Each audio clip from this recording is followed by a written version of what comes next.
5.9 মাত্রার ভূমিকম্পে কাঁপল বাংলাদেশ, ভারত সহ দক্ষিণ এশিয়ার 6 দেশ।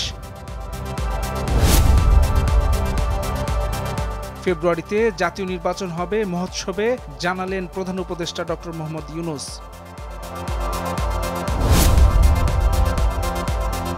জাতীয় নির্বাচন সামনে রেখে মাঠ প্রশাসনের রদবদলের পথে অন্তর্বর্তীকালীন সরকার। এক বছরে শাহ আমানত আন্তর্জাতিক বিমানবন্দরে রেকর্ড 270 কোটি 49 লাখ টাকা রাজস্ব আয়। বাণিজ্য ঘাটতি কমলে বাংলাদেশের উপর আরোপ করা পাল্টা শুল্ক কমানোর আশ্বাস যুক্তরাষ্ট্রের। বাগেরহাটে 4টি আসন বহালের দাবিতে সর্বদলীয় সম্মিলিত কমিটির বিক্ষোভ।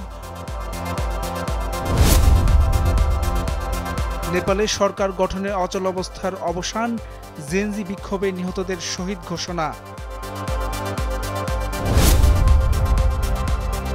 ফিলিস্তিনের অবরুদ্ধ গাজা সিটিতে ইসরায়েলি বিমান হামলা, বিধ্বস্ত জাতিসংঘের আশ্রয় কেন্দ্র। মার্কিন শীর্ষ কূটনীতিক রুবিওর ইসরায়েল সফর, দখলদারদের প্রতি ট্রাম্পের সমর্থন অব্যাহত। এশিয়া কাপে দুবাই আন্তর্জাতিক ক্রিকেট স্টেডিয়ামে মুখোমুখি ভারত পাকিস্তান।